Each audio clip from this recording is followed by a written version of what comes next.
नमस्कार साथियों, आप सभी का एक बार फिर से स्वागत है अभ्यास एग्री एकेडमी की यूट्यूब चैनल में। मैं आपका दोस्त गिरिराज। आज स्टार्ट करने वाले हैं जो हमारा एमसीक्यू सीरीज है। आज का है पार्ट नंबर 21। ये जो एमसीक्यू सीरीज है एग्रीकल्चर के सभी कॉम्पिटेटिव एग्जाम्स के लिए बहुत ही इंपॉर्टेंट है। तो आइए स्टार्ट करते हैं दोस्तों। अगर आप चैनल पर नए हैं तो चैनल को लाइक करें, शेयर करें। अगर आप IBPS या FUG का कोर्स लेना चाहते हैं मेंस के लिए, या फिर टेस्ट सीरीज लेना चाहते हैं, टेस्ट सीरीज आप ले लें, क्योंकि अभी IBPS प्री का रिजल्ट नहीं आया है। रिजल्ट आने में ही 1-2 दिन के अंदर रिजल्ट आ जाएगा। तो आपको टेस्ट सीरीज ही देना है। अभी आपने तैयारी कर ली होगी तो आपको यहाँ पर 350 रुपये में 75 टेस्ट है, जहाँ पर आपको 25% डिस्काउंट भी अवेलेबल है। जो स्टूडेंट मध्य प्रदेश के, छत्तीसगढ़ के हैं, या फिर है ना, देखो कोई भी स्टूडेंट मध्य प्रदेश का जो है RHO या क्वालिटी कंट्रोल इसका फॉर्म भर सकता है। छत्तीसगढ़ का फॉर्म सिर्फ छत्तीसगढ़ के स्टूडेंट ही भर सकते हैं। तो आप सभी के लिए कोर्स अवेलेबल है, आप ले सकते हैं। लाइव क्लासेस बैच अवेलेबल है। आप हमारे टेलीग्राम चैनल और इंस्टाग्राम पर जरूर जुड़ें, क्योंकि यहाँ पर हम MCQ की प्रैक्टिस कराते हैं। चलिए, तो दोस्तों विच वन ऑफ द, पहला क्वेश्चन अपना, विच one of the following is the abiotic stress hormone. यहाँ पर एक क्वेश्चन पूछा गया है कि एबायोटिक स्ट्रेस हार्मोन कौन सा है ना। एबायोटिक स्ट्रेस हार्मोन का मतलब क्या है कि प्लांट में जब एबायोटिक स्ट्रेस का मतलब, पहले हम ये समझेंगे एबायोटिक स्ट्रेस का मतलब क्या होता है ना। तो पहले समझो एबायोटिक स्ट्रेस क्या होता है ना। हिंदी में इसे हम कहते हैं अजैविक। हिंदी में क्या कहते हैं इसे हम? अजैविक तनाव। स्ट्रेस का मतलब तनाव होता है ना। अजैविक तनाव का मतलब होता है कि अगर स्ट्रेस कंडीशन अगर नॉन लिविंग फैक्टर से आती है ना, अजीवित कारकों से आती है। अगर तनाव जो होता है, स्ट्रेस जो होता है, नॉन लिविंग फैक्टर से आता है, ठीक है। अगर किसी प्लांट के अंदर अगर जो तनाव होता है अगर नॉन लिविंग फैक्टर से आता है, नॉन लिविंग फैक्टर बोले तो कौन से? जैसे लाइट है ना। नॉन लिविंग फैक्टर क्या है? वाटर, ठीक है, लाइट, ठीक है, टेम्परेचर है ना, एसिडिटी, ह्यूमिडिटी है ना, एसिडिटी, ह्यूमिडिटी, सैलिनिटी, ये सब क्या होते हैं? सैलिनिटी। क्लियर? सैलिनिटी है। ये सब सभी फैक्टर हैं। ये सभी क्या होते हैं आपको पता है? नॉन लिविंग फैक्टर है ना। जैसे पानी बहुत ज्यादा हो गया, वाटर लॉगिंग कंडीशन, लाइट बहुत ज्यादा है, टेम्परेचर, एसिडिटी, ठीक है, एल्कलिनिटी, सैलिनिटी, टॉक्सिसिटी, ये जितने भी जो फैक्टर हैं, अगर इनसे कारण अगर प्लांट में कोई स्ट्रेस आता है तो उसे क्या कहते हैं? हम उसे बोला जाता है, क्या कहते हैं इसको? Abiotic stress. तो प्लांट में एबायोटिक स्ट्रेस, जैसे पानी की कमी हो गई है ना, प्लांट के अंदर पानी की कमी हो गई है ना, तो वाटर के स्ट्रेस कंडीशन में तो एबायोटिक स्ट्रेस होगा। उस समय प्लांट के अंदर प्लांट को बचाता कौन है? तो आंसर एब्सिसिक हार्मोन है ना। एब्सिसिक एसिड जो होता है, याद रखना, एबी हार्मोन जो है, कौन सा हार्मोन? AB hormone. ये बनता है कब? एबायोटिक स्ट्रेस कंडीशन में ना। आपसे एग्जाम में पूछा जाएगा एबायोटिक स्ट्रेस हार्मोन कौन सा होता है, तो आंसर है, या फिर स्ट्रेस हार्मोन किसे कहते हैं हम? क्योंकि प्लांट में वाटर की जब कमी हो जाती है, पानी की जब कमी हो जाती है, तो ये हार्मोन क्या करता है? ये स्टोमेटा को बंद कर देता है। क्या कर देता है? ये स्टोमेटा को बंद कर देता है ना। समझना आप, स्टोमेटा को क्या कर देता है? ये क्लोज्ड। स्टोमेटा जो क्लोज्ड हो जाएंगे तो भाई जो लॉस होता है वाटर का, लॉस किसके द्वारा? ट्रांसपिरेशन से जो वाटर का लॉस होता है वो हो जाएगा कम, क्योंकि प्लांट के अंदर पानी की कमी तो वैसे ही है। प्लांट के अंदर जब पानी की कमी होती है तो ये क्या करता है? तो स्टोमेटा को बंद कर देता है। तो स्ट्रेस कंडीशन में प्लांट को बचाने का काम किसका? एबीए का। तो इसलिए हम इसे स्ट्रेस हार्मोन भी कहते हैं। चलिए, क्लियर है? अगला इंपॉर्टेंट पॉइंट है, विच, सेकंड नंबर का question, which pigment is involve in the flowering of plant, है ना। प्लांट में फ्लोवरिंग के लिए, ठीक है, प्लांट में फ्लोवरिंग के लिए, पुष्पन के लिए कौन सा पिगमेंट रेस्पॉन्सिबल होता है? कौन सा होता है? फाइटोक्रोम। कौन सा होता है भाई? तो आंसर है फाइटोक्रोम होता है। ठीक है, अब समझो फाइटोक्रोम क्या। देखो, प्लांट जो होता है ना, प्लांट में डे और नाइट के कारण फ्लोवरिंग पर जो इफेक्ट पड़ता है, ठीक है, ध्यान से सुनना, ठीक है। प्लांट के अंदर क्या होती है भाई? फ्लोवरिंग। तो फ्लोवरिंग जो होती है वो किसके द्वारा होती है? या तो डे या फिर नाइट। किसी किसी प्लांट में क्या होता है कि लाइट ज्यादा चाहिए, किसी प्लांट को क्या चाहिए? डार्क पीरियड की रिक्वायरमेंट ज्यादा होती है ना। तो डे एंड लाइट का जो रिलेटिव इफेक्ट होता है उसे हम कहते हैं फोटो पीरियोडिज्म। पहले आप इसको समझना, फोटो पीरियोडिज्म। फोटो पीरियोडिज्म का मतलब क्या होता है कि प्लांट के अंदर डे और नाइट का जो रिलेटिव इफेक्ट होता है, ठीक है, length of day and night का जो रिलेटिव इफेक्ट होता है फ्लावरिंग पर, उसे हम फोटो पीरियड कहते हैं। तो फोटो पीरियड के लिए प्लांट की लीफ के अंदर सेल मेम्ब्रेन पर एक पिगमेंट होता है जो इस लाइट को एक्सेप्ट करने का काम करता है। जो एक पिगमेंट जो होता है ये लाइट को क्या करता है, एक्सेप्ट करता है और प्लांट के अंदर फ्लावरिंग को इंड्यूस करता है। तो इस पिगमेंट का नाम होता है फाइटोक्रोम। ठीक है, कहां होता है, लीफ के अंदर सेल मेम्ब्रेन पर प्रेजेंट होता है। ठीक है, ये दो टाइप का होता है, एक होता है फाइटोक्रोम रेड, ठीक है याद रखना, फाइटोक्रोम रेड होता है। ठीक है, फाइटोक्रोम रेड जो होता है इसे हम पीआर कहते हैं। क्या कहते हैं, पीआर। याद रखना ये एसडीपी, ठीक है, किस में फ्लावरिंग कराता है, ये एसडीपी में फ्लावरिंग इंड्यूस करता है। याद रखना आप, शॉर्ट डे प्लांट में फ्लावरिंग को इंड्यूस करता है कौन, तो आंसर है फाइटोक्रोम रेड, पीआर। दूसरा होता है phytochrome far red, phytochrome far red, PFR है ना, फाइटोक्रोम फार रेड, पीएफआर जैसे हम कहते हैं। ये जो है एलडीपी में फ्लावरिंग करा दी। ये दोनों एग्जाम में क्वेश्चन पूछे जाते हैं कि फाइटोक्रोम रेड किस में फ्लावरिंग इंड्यूस करता है, शॉर्ट डे प्लांट में, और फाइटोक्रोम फार रेड किस में, लॉन्ग डे प्लांट के अंदर इंड्यूस करता है। तो क्वेश्चन नंबर सेकंड का आंसर क्या, फाइटोक्रोम। ठीक है ना, क्लियर है। ऐसा फोटोक्रोम जैसा तो कुछ होता नहीं है। हाँ, साइटोक्रोम भी एक पिगमेंट है, याद रखना, साइटोक्रोम भी एक पिगमेंट है, लेकिन ये कहाँ होता है, ईटीएस के अंदर है ना, ये प्रेजेंट होता है ईटीएस के अंदर। ठीक है, जैसे ईटीएस आपको साइक्लिक है ना, साइक्लिक नॉन साइक्लिक ईटीएस, या फिर माइटोकॉन्ड्रिया के अंदर आपको ईटीएस मिलेगा, हाँ है ना, तो वहां पर काम करता है साइटोक्रोम, मतलब रेस्पिरेशन इलेक्ट्रॉन से संबंधित होता है ये। ठीक है, बर्नलिन भी ये क्या होता है, एक हार्मोन होता है। बर्नलिन एक हार्मोन होता है, लेकिन हाइपोथेटिकल हार्मोन होता है, ये लो टेम्परेचर वाला, ये एक हाइपोथेटिकल हार्मोन है। चलिए क्वेश्चन नंबर थर्ड क्या है, ये line passing through the least cost point on isoquant map is called. देखो जब हम इकोनॉमिक्स पढ़ते हैं तो क्या होता है कि हमको अलग अलग इनपुट से सेम क्वांटिटी ऑफ आउटपुट प्राप्त करना है। क्या है, अलग अलग डिफरेंट फैक्टर से, डिफरेंट जो इनपुट्स होते हैं डिफरेंट फैक्टर से अगर हमको same quantity of output return मिलता है, आउटपुट मिलता है, तो उसे आइसोक्वांट कहते हैं। तो आइसोक्वांट हमको ऐसा होता है आइसोक्वांट कर्व, ठीक है, इस प्रकार से आते हैं आइसोक्वांट कर्व, ये होते हैं। तो आइसोक्वांट कर्व पर एक पॉइंट आता है लीस्ट कॉस्ट पॉइंट, ठीक है, ये वाला, यहाँ ये वाला जो होता है लीस्ट कॉस्ट पॉइंट, ये वाला पॉइंट है ना, यहां से जो लाइन गुजरती है ना ये वाली, इसको हम प्राइस लाइन कहते हैं। लीस्ट कॉस्ट पॉइंट से गुजरने वाली लाइन को क्या कहते हैं, मैं इसको कहते हैं प्राइस लाइन। ठीक है, आइसो कोस्ट लाइन। ठीक है, इधर देखो, अब यहां से तो एक लाइन गुजरती है, जितने भी लीस्ट कॉस्ट पॉइंट होते हैं, सभी जितने भी आइसोक्वांट कर्व के जो लीस्ट कॉस्ट पॉइंट होते हैं ये वाले है ना, ये वाले जो पॉइंट है इनसे गुजरने वाली लाइन को कहते हैं हम एक्सपांशन पाथ। याद रखेंगे क्या है, एक्सपांशन पाथ। ठीक है, ये जो पॉइंट होते हैं कोई क्या होते हैं, न्यूनतम लागत बिंदु वाले पॉइंट होते हैं, लीस्ट कॉस्ट पॉइंट वाले है ना। ये जो पॉइंट है कौन सा, लीस्ट कॉस्ट पॉइंट है, ये लीस्ट कर, ये क्या है, isoquant curve 1, isoquant curve 2, isoquant curve 3 है ना। तो आइसोक्वांट कर्व के डिफरेंट लीस्ट कॉस्ट पॉइंट से जो लाइन गुजरती है उसे क्या कहते हैं, एक्सपांशन पाथ कहते हैं। ठीक है, तो यहां पर करेक्ट आंसर क्या होगा, फिर एक्सपांशन पाथ होता है।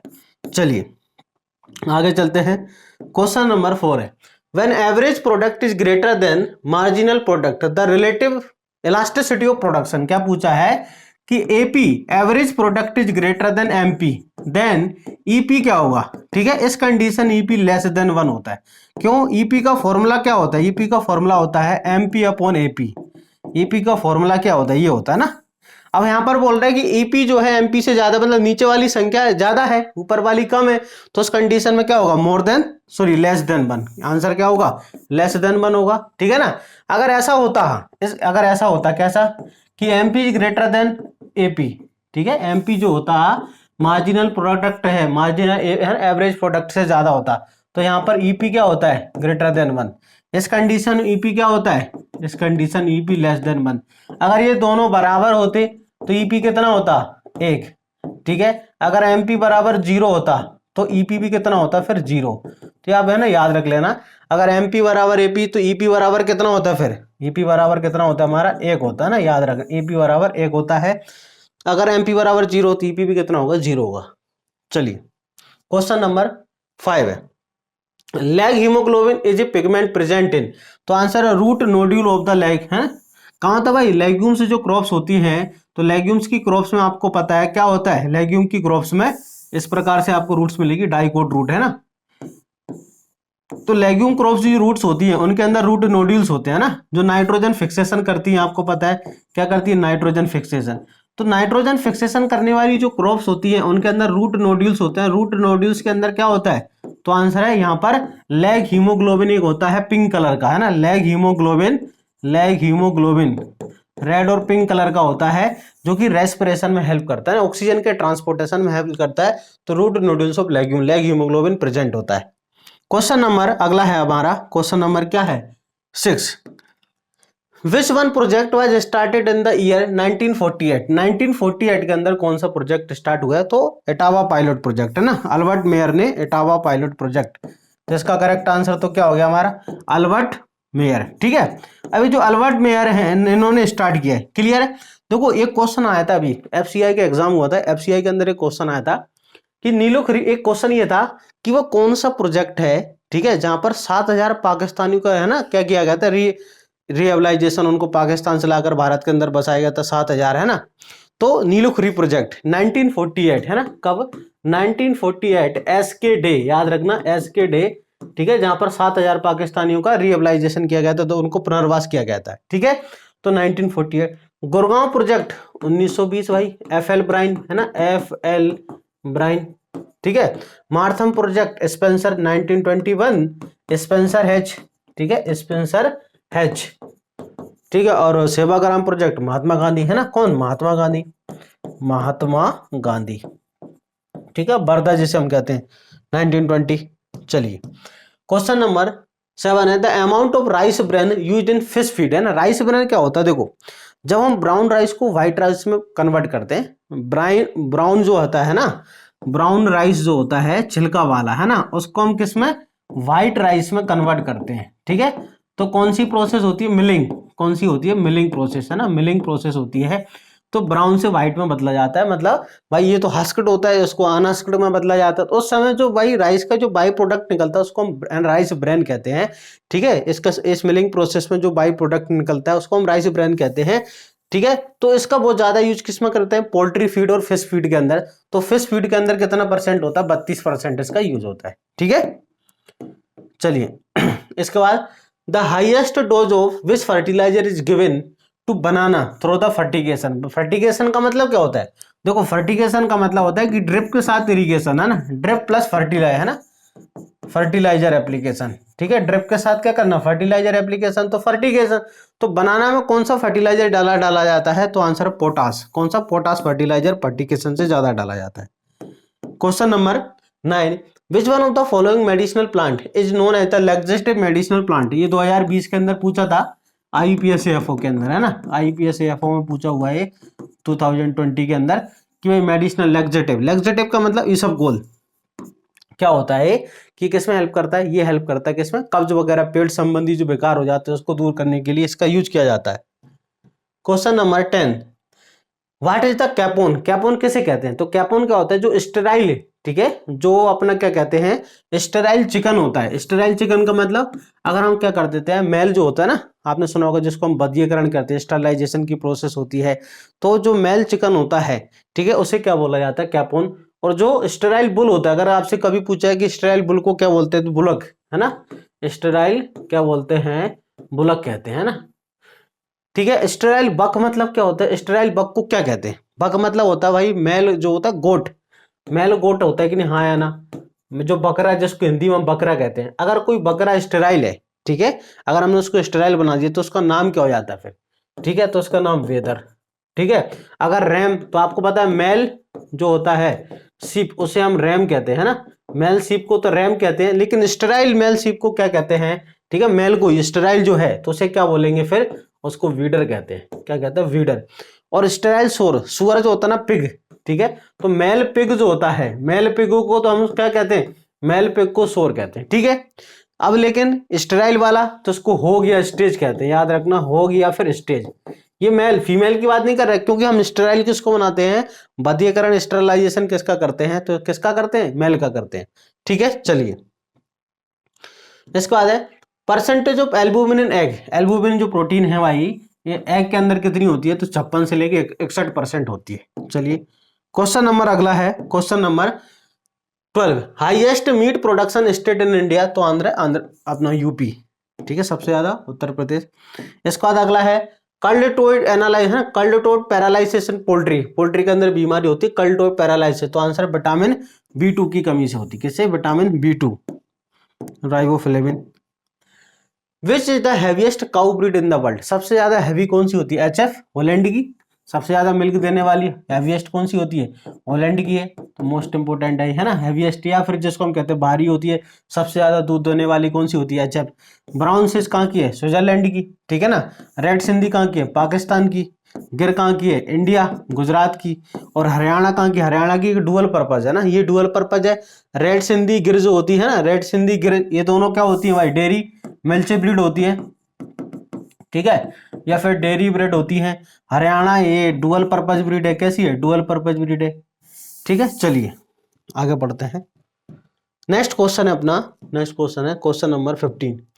पूसा चिकनी is a hybrid variety. Pusa चिकनी किसकी हाइब्रिड वेराइटी है? तो आंसर है स्पंज गार्ड। किसकी भाई? स्पंज गार्ड की एक हाइब्रिड वेराइटी है। स्पंज गार्ड मतलब, स्पंज गार्ड का मतलब होता है अपना तुरई, ठीक है ना। इसके बाद प्रोपोगेशन मेथड इन बेर, बेर के अंदर प्रोपोगेशन, तो आंसर है रिंग बडिंग, यस ये भी करते हैं, टी बडिंग दोनों करते हैं, तो आंसर A एंड B दोनों आएगा। दोनों मेथड बेर के अंदर यूज किए जाते हैं। Question number 17। Which state has the highest very dense forest, सबसे ज्यादा वेरी डेंस फॉरेस्ट किस स्टेट के अंदर है? तो आंसर है अरुणाचल प्रदेश। याद रखना, सबसे ज्यादा डेंस फॉरेस्ट कहां पर है? अरुणाचल प्रदेश के अंदर है ना। इसके बाद है India rank in the global forest area, कितना? 10th रैंक, ये भी मोस्ट इंपोर्टेंट है ना। भारत जो है तो दुनिया भर में ग्लोबल कितना रैंक है? तो आंसर है 10th रैंक है। जस्ट 1 मिनट, ठीक है।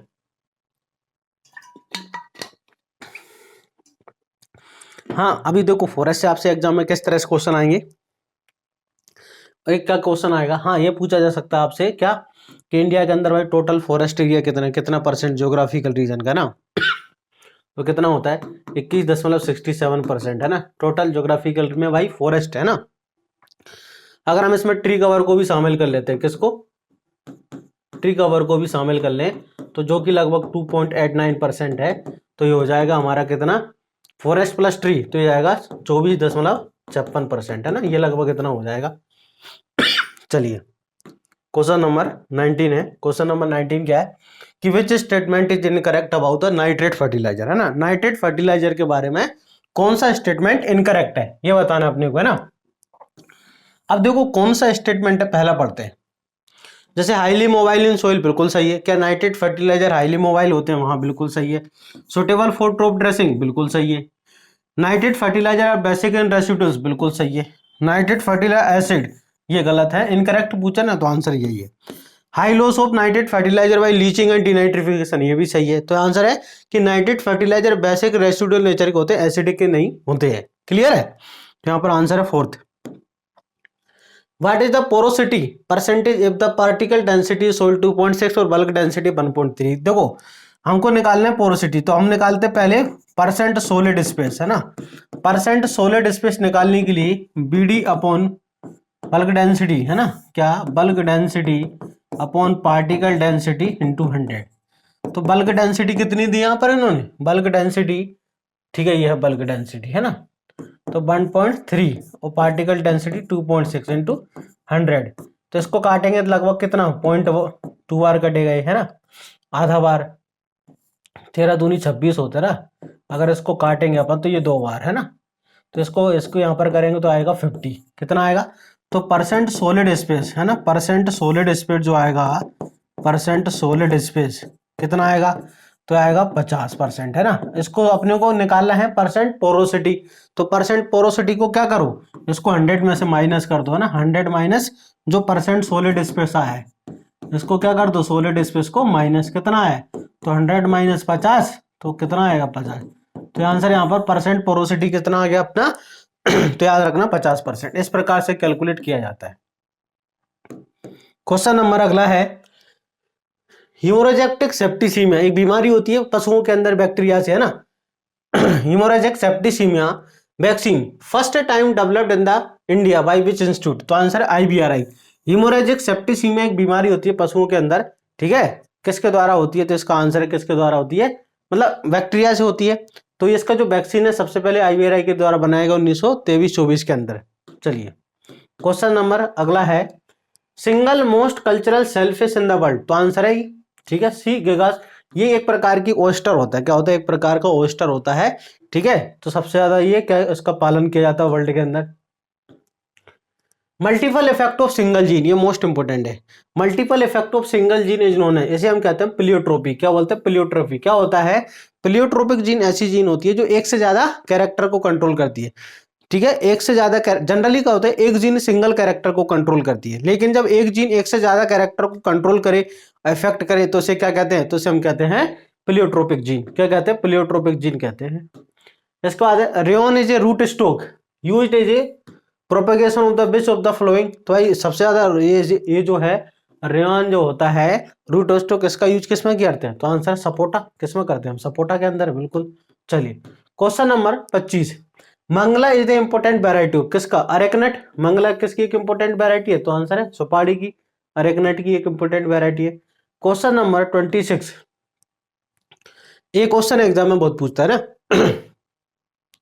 इन इंडिया डेट पाम होता है ना अपना खजूर, डेट इज हार्वेस्टेड डेट, तो आंसर है डोका स्टेज। किस स्टेज पर, इंडिया के अंदर जो हार्वेस्टिंग होती है डोका स्टेज पर होती है ना। देखो इसके अंदर 4 स्टेज होती है, एक तमेर स्टेज होती है, एक डंग स्टेज, पिंड स्टेज, डोका स्टेज। टोटल कितनी स्टेज होती है, 4, तमेर, पिंड, डंग और डोका। तो इंडिया के अंदर किस स्टेज पर, तो आंसर है डोका स्टेज पर हार्वेस्ट करते हैं। किसी तरह हम इसके बारे में पढ़ेंगे, इनका डायग्राम भी देखेंगे कौन कौन सी क्या स्टेजेस है ना। क्वेश्चन नंबर 27 है, हेलियोक्स are made to create a natural mountain scenery and the characteristic features of the, भाई किस प्रकार के गार्डन में एक जो माउंटेन भी होता है, एक नेचर भी है ना, माउंटेन सीनरी मतलब एक प्राकृतिक नेचर हमको मिनिएचर क्रिएट करता है। किस गार्डन के अंदर हमको ये देखने को मिलता है कि वहां पर एक हमको छोटी प्रकृति जैसा कुछ मिलेगा, तालाब मिलते हैं वहां पर, जंगल मिलता है, ठीक है। Mountain scenery are the characteristic है ना। तो ये किस में मिलता है, जापानीज गार्डन के अंदर। जब आप जापानीज गार्डन देखोगे तो जापानीज गार्डन कैसे होते हैं कि वहां पर आपको तालाब मिलेंगे, वहां पर है ना चट्टाने रहती हैं, कुछ पेड़ भी रहते हैं। तो इस प्रकार का एक नेचुरल हमको क्रिएट होता है, नेचुरल माउंटेन्स, ठीक है। तो ये किसका फीचर है, याद रखना, जापानीज गार्डन का एक फीचर है, ठीक है।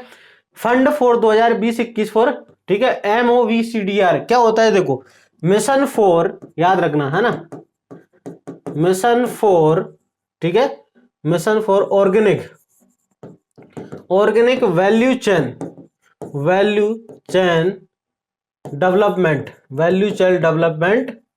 फॉर नॉर्थ ईस्ट रीजन है ना, नॉर्थ ईस्ट रीजन है ना, भारत का जो भाई नॉर्थ ईस्ट रीजन है कि उसके लिए एक ऑर्गेनिक फार्मिंग को प्रमोट करने के लिए, जैसे भारत के अंदर ऑर्गेनिक फार्मिंग को प्रमोट करने के लिए कौन सी स्कीम स्टार्ट की गई, तो आंसर है परंपरागत, प्रधानमंत्री परंपरागत कृषि विकास योजना, ठीक है।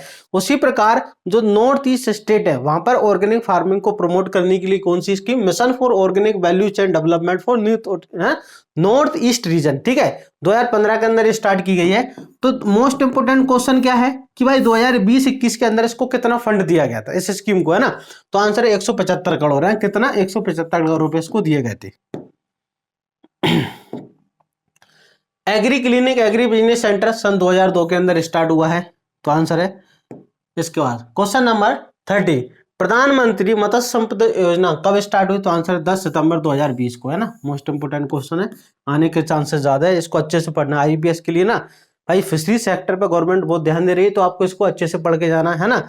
यहाँ पर सब्सिडी है, सेंट्रल की कितनी है, स्टेट गवर्नमेंट की कितनी होती है, ठीक है, जनरल वुमेन के लिए कितना है, सारी चीज आपको अच्छे से इसके बारे में थोड़ा व्यवस्थित तरीके से आपको पढ़ना है, क्योंकि एग्जाम के अंदर पूछने के चांसेस ज्यादा है। तो आई होप आपको 30 क्वेश्चन बहुत अच्छे से समझ आए होंगे, ठीक है दोस्तों। मिलते हैं नेक्स्ट वीडियो के अंदर, तब तक के लिए जय हिंद।